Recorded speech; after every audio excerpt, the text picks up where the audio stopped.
What's up, my comic comrades? Back in June, we started covering the Spider-Man Shadow 5-issue miniseries by breaking down the first 2 issues. It's a what-if series that explores what may have happened if Spider-Man had kept the Venom symbiote, and so far, this series has shown that lots of Spider-Man's rogues gallery would die. In any case, today we're breaking down issues 3 and 4 of the series, so if you haven't read the first 2 issues for yourself or watched our video covering them, you're going to want to do that before we get started today, because this episode is going to spoil a crap ton for the series. But before we dive in, we want to thank Bright Cellars for sponsoring today's episode. Bright Cellars is an awesome monthly wine subscription for anyone 21 and older. For most of us, it's great to have a nice glass of wine with dinner or to just take the edge off a crazy day. But admittedly, none of us here at Planet Variant knows much about wine, so choosing the right wine can be tricky, which is exactly why Bright Cellars is so awesome. They use a simple 7-question quiz to match your personal taste with the wines you will definitely enjoy. And the questions they ask you are pretty interesting too, like what kind of chocolate do you like, or how do you drink your tea? But they then take the info you give them and turn it into a selection of wines curated just for you from their roster of unique small vineyards from all over the world. In fact, our first box came with these 6 bottles of wine, along with a detailed info and rating card for each bottle that tells you about its flavor profile, where and when the wine was made, best food pairings for the wine, and more. So far, I think the Folk and Fable Zinfandel is our favorite from the first box, but Tim says he's just going to keep sampling them just to be sure. On top of that, Bright Cellars delivers your wine straight to your front door, and in the off chance you don't love a bottle in your shipment, they'll send you a replacement in the next box to make up for it. Needless to say, we are fans of companies who back up their products and take good care of the customer, so that's a major plus.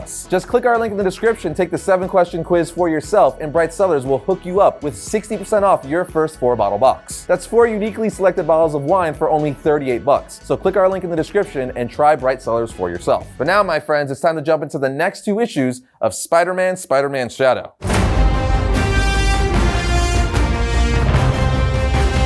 Issue 3 starts off with Jameson pulling up to a house in a van as Jonah asks himself, "What are you doing, Jonah?" And a voice from the distance says, "Didn't think you'd show up, but I also didn't think Spider-Man would try to kill us all." As we get a panel of the remaining Sinister Six with Mysterio talking to Jonah. Electro says, "You were always a villain, Jameson," and then another voice says, "A threat and a menace," as we see Eddie Brock come out of the woods now wearing Dr. Octopus's tentacles. Because remember, at the end of issue 2, Brock killed Doc Ock and apparently stole his tentacles. Anyway, Jameson says, "My God, you're the reporter, Eddie Brock, the guy who got fired from the Globe. Where's Octavius?" Eddie responds, "He's not coming, and I was fired because Spider-Man destroyed my life. I lost everything. All I wanted was revenge. But what can an ordinary guy do against that monster?" Do you know the answer, Jameson? Nothing. Jameson then says, with the Sinister Six behind him, "The rest of you are just okay with this?" Kraven then answers by saying, "Every sword added to our battle brings us closer to victory." Rhino then speaks up saying, "Kraven's right. Also, I never liked Otto. Look down on me." Jameson then walks over to a spot outside the house saying, "So this is where we're doing it?" Mysterio then says, "You can say it, Jonah. This is where we're killing Spider-Man. If we do it in the city, the other heroes may be a problem. We planted our bug to bring him out here. Now it's just a matter of waiting for our revenge." Elsewhere, we see Mr. Fantastic talking to Captain America telling him, "I wish I had better news, but I've been trying to scan for the symbiote and nothing. I have Johnny crisscrossing the city, but I'm afraid he's just waiting for," as Cap interrupts and saying,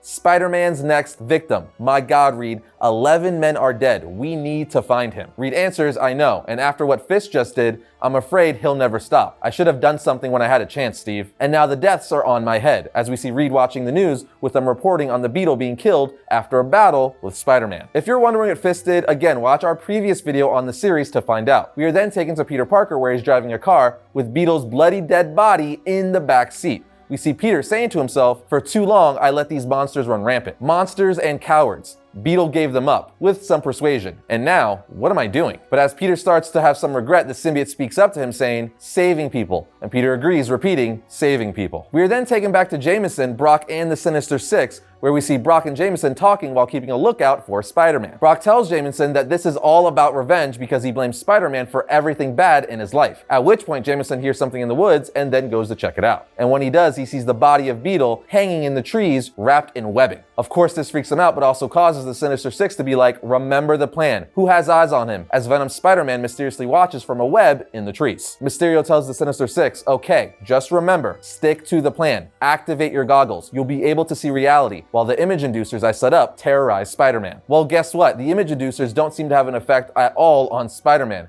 as he uses the Venom symbiote to attack them from underneath the ground. Venomized Spider-Man then pops out of the ground, slicing the horn off of Rhino's head. Spider-Man then says, "This was your trap? Do you know how many times I fought all of you? How many times I stopped myself from killing you?" Eddie then tried attacking Spider-Man saying, "Yeah, well, you never fought me." Spidey just says, "Buddy, I don't even know who the heck you are. while kicking Eddie so hard he sends him flying. Electro then says, "Just die, damn you." At which point, Spider-Man grabs Electro by his head, wrapping his symbiote around Electro's head, suffocating him. But Electro was able to get off the charge, which caused the house they're standing next to catch fire. And as we all know, one of Venom's weaknesses is fire. So Jameson puts on a special armored battlesuit to push Venom Spider-Man into the fire, restraining him. And while he's restraining him with a net from his suit, he says, "Damn it, I tried to make you stop all these years, and now you've given me no choice, and may God have mercy on my soul." The fire causes an explosion to go off, and the Venom symbiote flees from Peter. So Jonah carries Peter out. Kraven then speaks up saying, "Many were lost, but the hunt is concluded." At which point Jonah knocks Kraven out. Jonah then says, damn it, Parker, why did it have to be you?" On the drive back, Peter wakes up and asks Jonah if they're all dead. He replies, "All except Kraven and Brock Ock," which I gotta say, Brock Ock, very clever name. Peter then speaks up saying, "Oh God, I just have flashes of it. Scorpion, Shocker, so many." Jonah then tells him, "You didn't do this, son. From what you said, that suit made you into a monster. Though that doesn't explain the previous 10 years of you as that wall-crawling menace." Jonah goes on to say, "I don't know where we go from here, but that thing died in the fire, so let's get you home first." Peter then tells him, "Jonah, I can feel it still, in my head,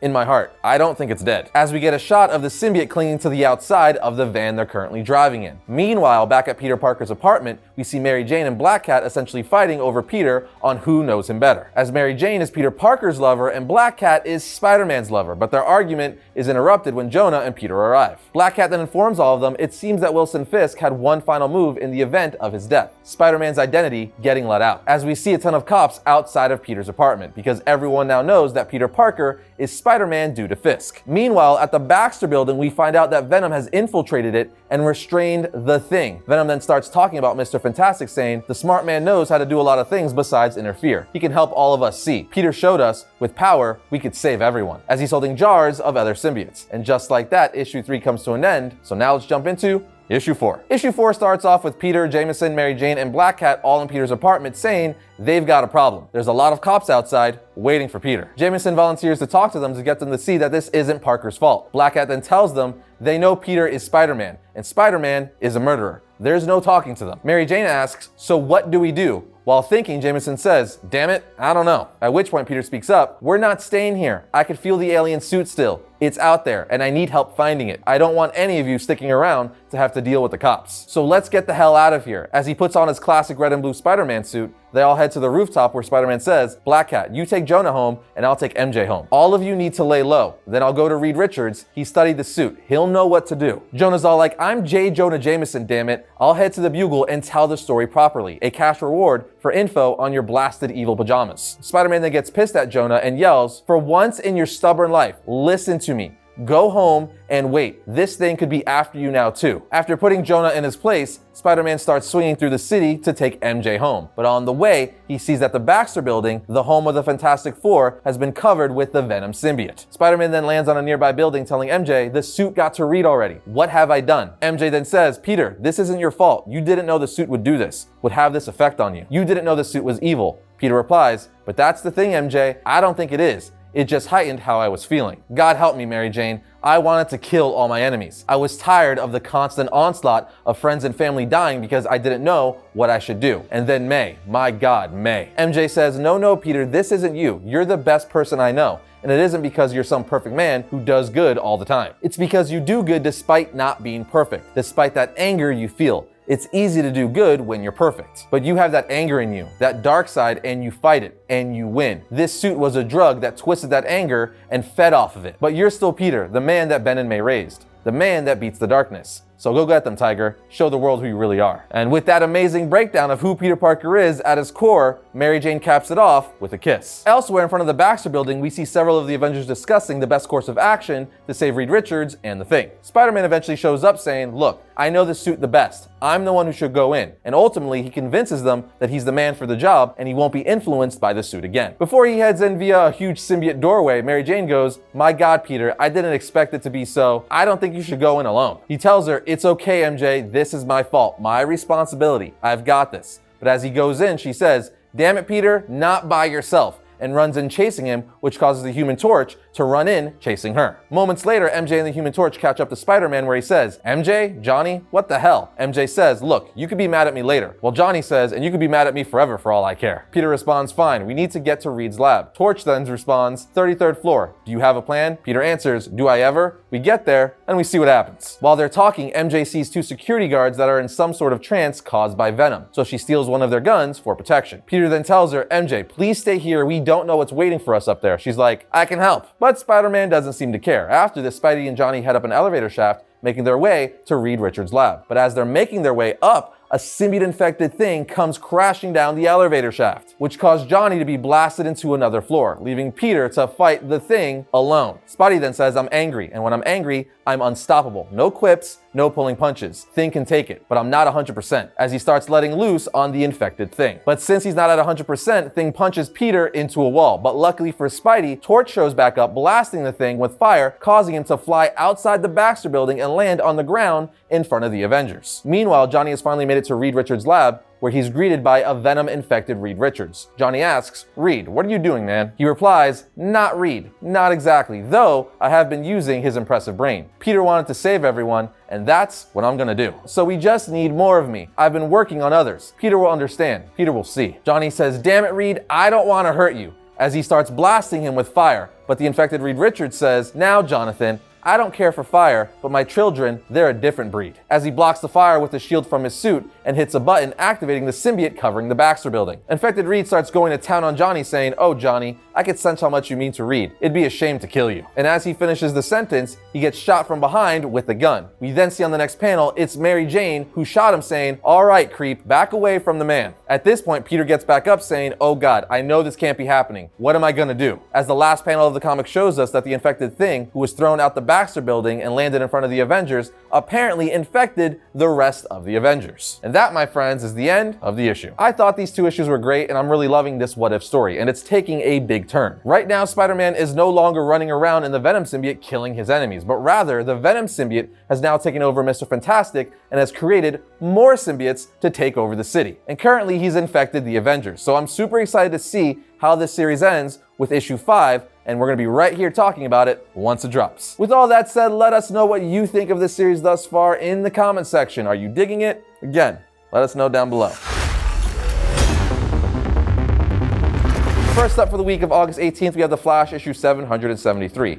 On the loose and bent on destruction, Heatwave's return couldn't come at a worse time for Wally West. Now that the one-time Kid Flash has retaken the mantle of the fastest man alive, he's also taken a new job at Mr. Terrific's Holt Industries. Now we have Nightwing issue 83. It's a fight for the soul of the city. Now that Dick Grayson has inherited more money than he could possibly need, he has an idea of how he could help the city with it, and it's time for him to announce it to the world. Next up, we have Star Wars issue 16. Leia, Chewbacca, and Lando Calrissian battle Boba Fett for the ultimate prize, Han Solo. But they are not the only people who have come to the remote world of Jakara seeking the smuggler. Darth Vader, Jabba the Hutt, and more are in the mix as well. And finally, we have Moon Knight issue 2. Moon Knight has established his territory, and the people within are under the protection of the Midnight Mission. But what happens when those very people are turned into weapons against him? And that's going to bring today's episode of Variant to a close. But if you enjoyed today's episode, be sure to check out this one right here. And if you like all of our content, be sure to subscribe, like, and comment. It helps the channel out. But other than that, I'll see you guys next time when I talk about all things comics.